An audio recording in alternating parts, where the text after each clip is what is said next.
Hey guys, it's Lisa with Lisa Listen and with LisaListen.com and the blog Are You My Cousin? Welcome. It is Thursday, so it's time for our weekly Facebook Live. If this is your first time with us on a Facebook Live, I want to welcome you. Let you know that you are welcome here, and I appreciate you spending a little bit of time this afternoon with me. We are going to be talking about Google Books and the treasures that we can find on Google Books that we as genealogy researchers can use. And you're going to be, I think, pleasantly surprised at what you can find. So if you're new, again, welcome. Feel free to leave comments. You can, if you have questions as we go along, absolutely drop them in the comment section. I'll be monitoring those as we go along, and that way I can answer your questions there for you. If you join me weekly, I wanted to thank you for taking time each week to join me, and I do appreciate you coming into the group and checking out what we have to say. Now, just a couple things coming up. I know a lot of folks have been wanting to watch the replays for the Facebook Lives. If you want to come back and watch the replay again, you'll find it under the video tabs on the Facebook page of the Are You My Cousin Facebook page. But I am also starting to put the Facebook Live videos. I'm uploading them to YouTube because I know a number of folks have kind of shied away from Facebook recently. So if you have friends or genealogy researcher friends and buddies who want to watch the lives but haven't been able to because they're not on Facebook, they will be on the Are You My Cousin YouTube channel, and I'll put that link in the comment section before we after the show today so that they can find that as well. Feel free to share that. Love for you to do that. Okay, guys, it is May. I can't believe it's May already. And I know lots of you have been to the NGS, National Genealogical Society conference recently. I hope you had a wonderful time. I've heard great things about it. Unfortunately, I wasn't able to attend there myself this year. But I'm really excited for those who went. And I understand they had a wonderful time. The folks I've talked to, they've learned a lot and they're exhausted. So they had to recover. But that brings us to today. We are here. Let's get started talking about Google Books. Now, Google Books is something I discovered a number of years ago. It's been around, obviously, for a long time, but I hadn't really used it a ton in my genealogy research until a few years ago. And then I really discovered what was there, and I was so excited because not only do you find books, you find free books that you can access. So what is Google Books? It's kind of think about it as a large library, kind of a public library. And not every book that you find on Google Books is you're not allowed to read. There are copyright restrictions and things like that, but you can certainly find what's out there. And I'm going to actually share my screen in just a few minutes so you can actually see how that works and how to find books to read if they're not readily available to read for free online. But there are many, many books that are of interest to genealogy researchers that you can research for free, that you can see and read for free. To give you some examples for that kind of thing, certainly family histories. You can find people have written up their family histories. Those can be available to read for free. County histories.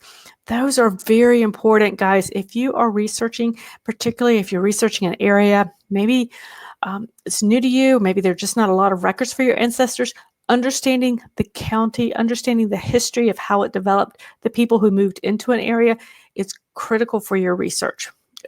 Think brick wall ancestors. You need to know everything about where they lived. So having access to county histories can be incredibly helpful to your research. You can find city directories, and you guys know how much I love city directories. In fact, I've written a couple posts on city directories. I speak about using city directories. You can find city directories and other types of directories on Google Books as well. So those are just absolutely some of my favorites. You can find church directories. I found church directories on there as well. It has some church histories, and the church histories can be very helpful as well when you're researching. Now, something that I've found that I doubt a lot of us use a lot because they're just, quite frankly, intimidating: statute books. So basically books on the laws of a state or an area. I don't use those a ton, but I have certainly found them on Google Books. And for instance, it's very important when you are researching tax records to understand what was taxed, who was taxed, and the restrictions on that, and who might have been exempt from a tax to truly understand that record. So how do you know? Well, you need to know what the law is, and sometimes you just have to go into the statute laws for that time period to determine what that is. Now, hopefully, some wonderful genealogist before us has done that and has written it up for us, makes it easier. But the statute books are there should you need to dive into them. Now, here is a tip that I use a lot, a book I use a lot. I use Black's Law Dictionary, and I use the, I believe it's the second edition, published either late 1800s, early 1900s.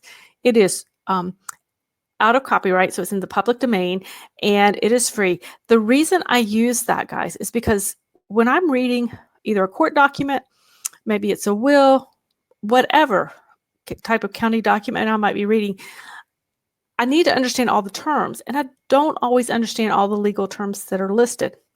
That's when I go into the law dictionary to determine what did that word mean at that time. And the reason I use that second edition, it is, as I said, it's out of copyright, so it is free to read online, is because typically the ones that are causing me problems, the time periods that I'm researching, are going to be in the 1800s. That tends to be, around that time period. So I have a better understanding of what that terminology is going to be for that time period. So that's a tip for you. I'll drop the link to that one in there as well at the end of this. Well, I'll show you how to use that and find that as well. Okay, guys. So really what I want to do now is I'm going to share my screen. So give me just a minute to make that, or a moment to make that switch. And I will show you how I use Google Books. Let me check. Okay, everybody's in there. If you have a comment, again, go ahead and put it in. When I share my screen, I won't see it, but I will come back and check it. So I won't leave you hanging, I promise.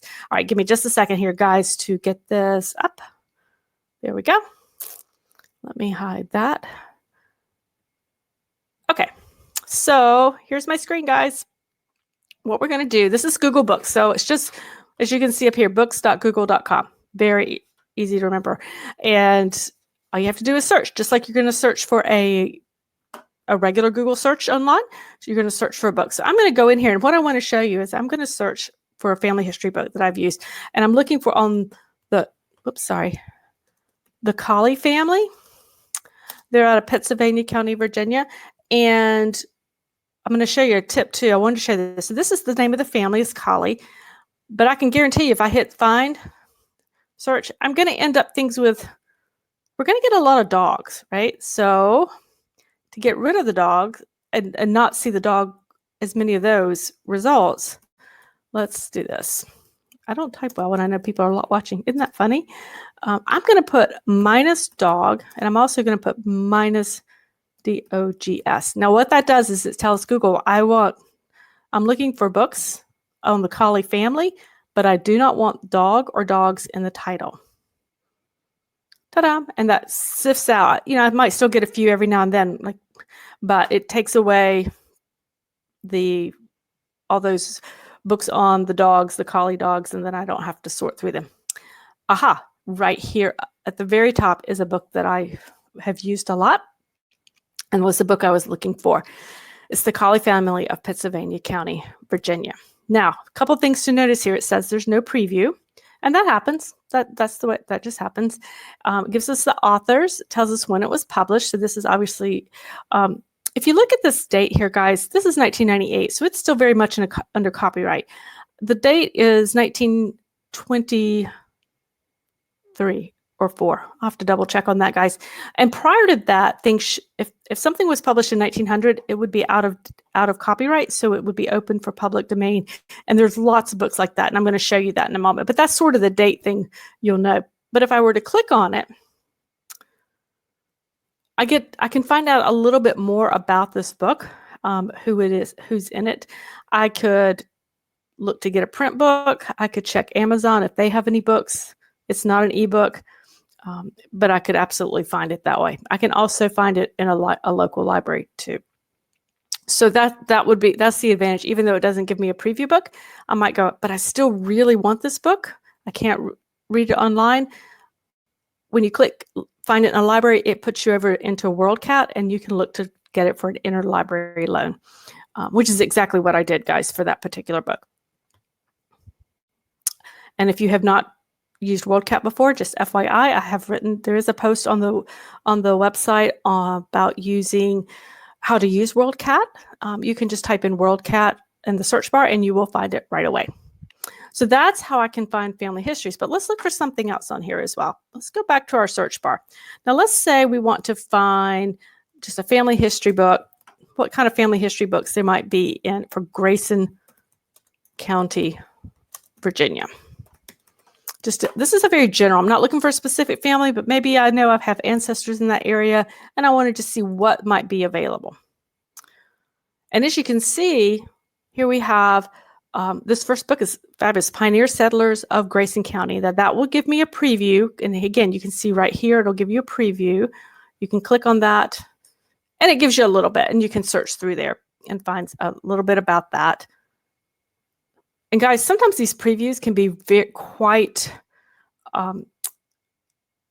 generous. So be sure and go ahead and click through those and get an idea if it's something you really want, or if you may even find exactly what you need just on that preview as well. But if you come down here a little bit more, we're going to come down. So here's one, Pioneer Settlers of Grayson County, but this one was written in 1914. It is, and we can read it. See the word right there says read. It is in the public domain. We can click that. Let me get rid of all of that over there. And here we have the book. Let me get up to the top, guys. Here we go. There we go. And we have the beginning of the book with the Pioneer Settlers of Grayson County. And you can start from there. So this would be the type of thing I would absolutely, if you're Grayson County, you can look through it. It's going to give you a little bit of introduction, probably going to tell you a little bit about the county itself, families that might be in it, that they've written up, whatever the book is about. So it's going to give you that as well. That is a fantastic resource. Let me show you, again, we talked about the Black's Law Dictionary. This is a different type of book. Again, it's a reference book that's going to be very helpful for you. Let's see, Black's Law Dictionary. Okay, and there's multiple editions of this. I'm probably just going to keep coming on down. Yes, this is the one I used, the 1910 edition right here. And it's free. And so it is good to go. And what you'll find, let me scroll through here this a little bit, guys, see if it gets to it. So what you can see is it gives you, it's a dictionary on different legal terms for that time period and earlier time. Sometimes it'll give you older as well. So, if you've got if you're reading those legal documents and you come across terms that you feel are those legal terms you don't understand, check out Black's Law Dictionary. I use this a lot for that kind of thing. So that's really a very quick overview how to use Google Books. Let me pop back over so I can see you guys. There you go. Hey guys. So that's a really quick look on how to use Google Books, how to find Google Books there. Again, just really quick searches. You can do location searches. You can do specific family names. You can do a variety of searches on however you want to find that. I love the fact that when maybe you find the title of a book, maybe you can read it, go ahead and read it in full online. But if you can't, what I really like is the option of that little library that you can click on and it takes you straight to WorldCat, and where you can find a closer library to you, or perhaps just go through interlibrary loan to order that book that you might need. Just a really fantastic resource for that type of thing. So if you guys have questions about that, go ahead and drop them in the box so I can go ahead and answer those for you. I would love to get those, help you out with that. Oh, and I wanted to point out there's one other book that types of books that I've used here as well. These are actually vintage cookbooks. You can find vintage cookbooks. And what I like about those is the type I'm talking about are the ones that are put together by a community or a church, because those cookbooks are kind of a microcosm of the community. It's about whether it's a church cookbook. So it's going to tell you who's in that church. It can give you history. You can find sometimes original signatures in those books. So you can put people in place and time or your ancestors specifically in those places and time, and can be very important to your research, especially when you're researching female ancestors and you are kind of stuck. Sometimes that's the only place you're going to find her there. So that can be a really helpful place to look for those as well. I've been a little surprised at what I found and just went for it. So, hey, Lydia, how are you? Oh, yeah, Lydia's asking about where this will be replayed. There are a couple places, Lydia. I'm glad you asked. So you can absolutely can find the replay under the video tabs, the Facebook page, the Are You My Cousin Facebook page. And I am also putting these now, I'm uploading them over onto YouTube. And I will put that link in the comment section when we're done. You can find this on YouTube as well. So, because I know not everybody's on Facebook, although you guys who are here with me are on Facebook. So, but feel free to share that with you guys, with everyone as well. There is on the website a full post this week. This was the latest post, was talking about Google Books and how to use it, giving you some screenshots and sharing that with you. So feel free to hop over there as well and get any ideas that you may have. If you are watching this on a replay and you have a question, go ahead and drop it into the comment sections, because I do see those when they come up. So I'll be happy to address those afterwards as well. All right, guys. If there's nothing else, I think I'm going to go ahead and sign off for today. We'll kind of keep it nice and short so we can get back to searching for those ancestors. I would encourage you to head over to the website and check out the, in fact, I can put it in check out the original post so you can find that there. And I just popped that into the comments. Find the post there, see what's there. And also I'd encourage you to check out that WorldCat post as well. I think you'll find that helpful. So. All right, guys, have a great day, and I will talk to you next week. Bye.